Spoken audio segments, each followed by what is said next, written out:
Today, let's take a look at two sci-fi thrillers that bombed at the box office between late 1997 and early 1998. Both films had impressive budgets, and their failure was partly due to James Cameron's Titanic. Titanic dominated the box office for months, making a lot of other films suffer in its shadow. Water-related films were especially unlucky, and although Event Horizon didn't revolve around water, its failure can still be blamed on Titanic for other reasons. Nowadays, some consider Event Horizon a cult film, and audiences view it pretty positively. The second film we'll talk about today wasn't as lucky. Still, audiences don't think it's total garbage. Critics, however, are a different story. To them, Event Horizon and Sphere are both undeniably terrible. After Mortal Kombat hit theaters, director Paul Anderson gained recognition as a rising star. All the Hollywood studios working on some kind of sci-fi project immediately ran to the director with offers to collaborate. He immediately turned down the producers of X-Men because he didn't want to work on a film that had to be watered down for a PG-13 rating.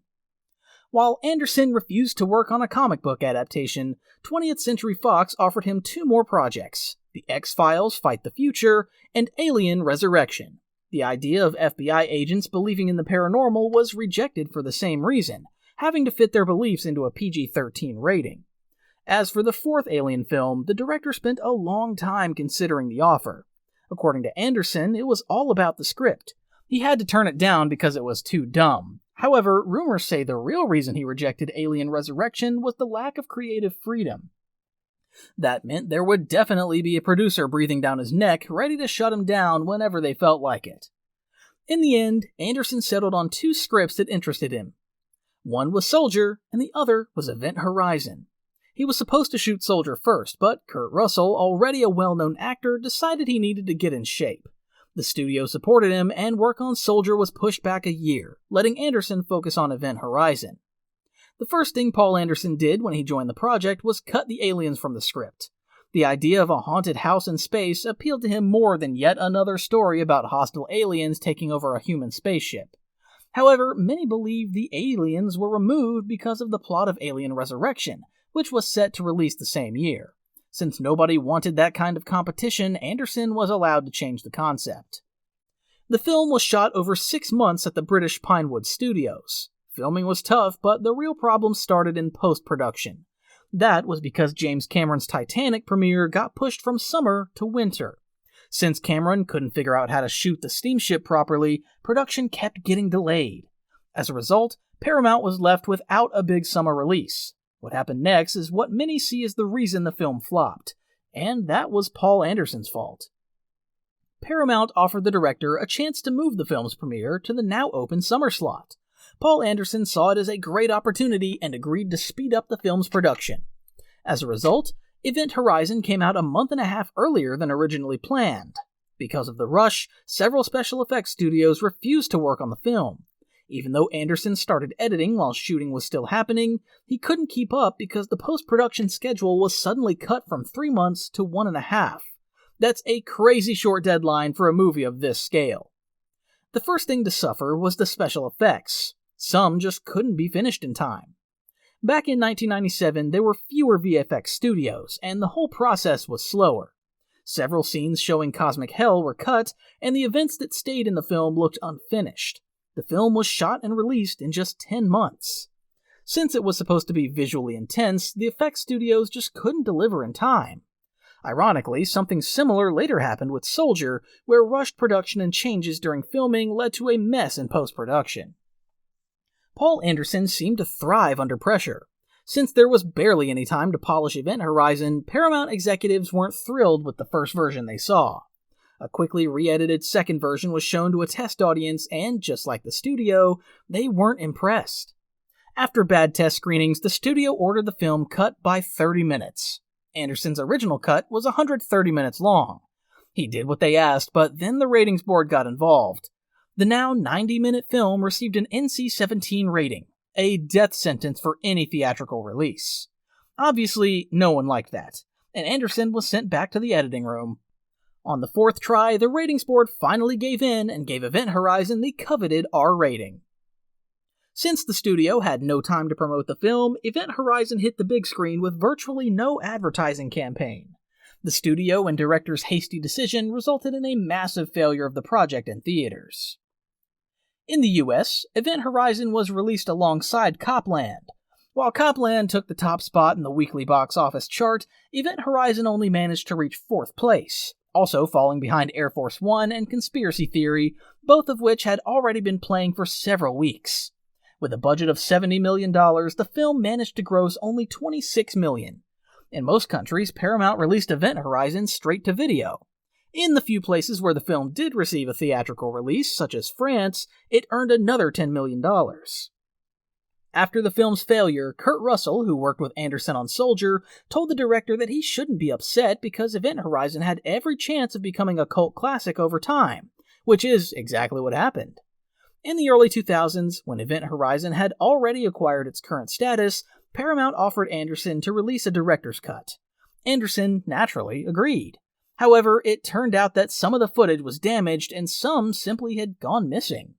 In 2012, it was reported that the studio had found a 130-minute version of the film, but the director said that when they tried to assemble a director's cut, they discovered that much of the material was also damaged or unusable due to improper storage conditions.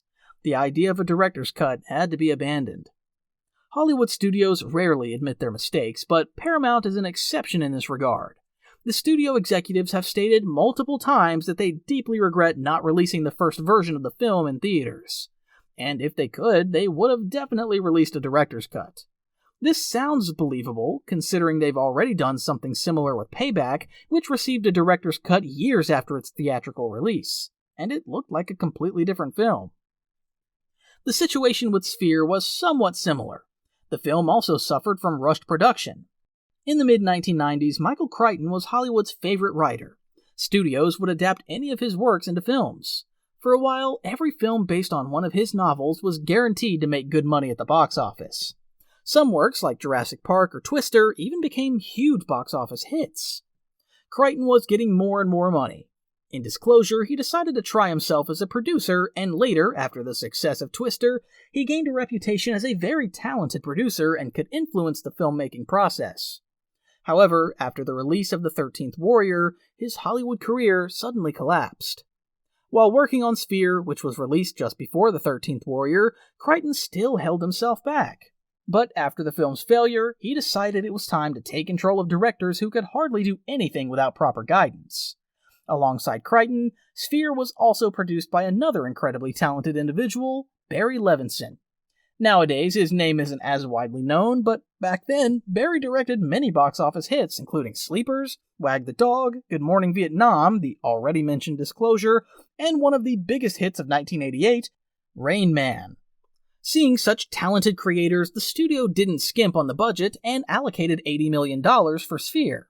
With inflation considered, today Sphere would cost around $155 million, which is comparable to films like Inception, Deadpool 2, and Ant-Man. And the film could have cost even more. The filmmakers wanted to shoot it in the open sea, but Warner Brothers rejected the idea. The studio was too afraid to repeat the fate of Waterworld and Cutthroat Island. Instead, Sphere was filmed in special sound stages, which, according to the studio, saved them nearly $20 million. However, this didn't help Warner avoid a massive failure. Just like with Event Horizon, everyone is to blame for Sphere's failure. The professionals working on the film kept changing the script on the fly and even improvised to the fullest. That caused numerous production delays. For example, right before filming began, the creators decided to remove one of the book's central characters, a marine biologist, from the film. They thought the character wasn't important and shouldn't take screen time away from Dustin Hoffman, Sharon Stone, and Samuel L. Jackson. As a result, they had to change many of the scenes during filming because they were originally tied to the missing character. Noticing how slowly the filming of Sphere was progressing, the studio began to put pressure on the film crew. The studio had no intention of postponing the film's release, scheduled for February 1998. As a result, the planned 3-month shoot stretched into 4. Dustin Hoffman blamed Warner Brothers for the film's failure, saying that they rushed the film crew so much that they couldn't shoot some of the most important scenes. The test screenings of Sphere also went very poorly. The film was immediately sent for reshoots, which resulted in several changes. For example, Sharon Stone stopped looking like a villain, and the decompression scene was added to the finale. There is no information about how the audience reacted to the new version during the test screenings. However, the studio didn't cut the film as much as they did with Event Horizon. The version that hit theaters was 2 hours and 10 minutes long. Sphere hit theaters on the same day as The Wedding Singer. Adam Sandler's film debuted in second place, while Sphere debuted in third. The top spot was held by Titanic, which stayed there for 9 consecutive weeks and remained at the top for 2 more months after Sphere was released. Thanks to a more star-studded cast and a full-fledged marketing campaign that Event Horizon lacked, Sphere did better at the US box office. By the end of its run, the sci-fi thriller had grossed $37 million in the US. After such a failure, Warner Brothers, much like Paramount did with Event Horizon, limited the film's release. Sphere was left with only a few major markets where its total gross couldn't even reach $10 million. The failures of Sphere and Event Horizon hit the directors hardest. After 2 consecutive big-budget flops, Paul Anderson quickly transitioned to television. And if it weren't for the German investors behind a small Resident Evil project who offered him a collaboration, who knows where that director would be now? And would we have ever heard of Milla Jovovich? Barry Levinson had it even worse, as he was almost 60 when Sphere flopped. However, after quickly sinking into low-budget films, he eventually got another chance 3 years later. That chance was Bandits, starring Bruce Willis. The $70 million crime film was a complete failure, and after that, studios never entrusted Barry Levinson with large budgets again. And yes, there's something to clarify about Titanic. While such a huge hit, dominating the box office for months, could certainly have contributed to the failure of many films released around the same time.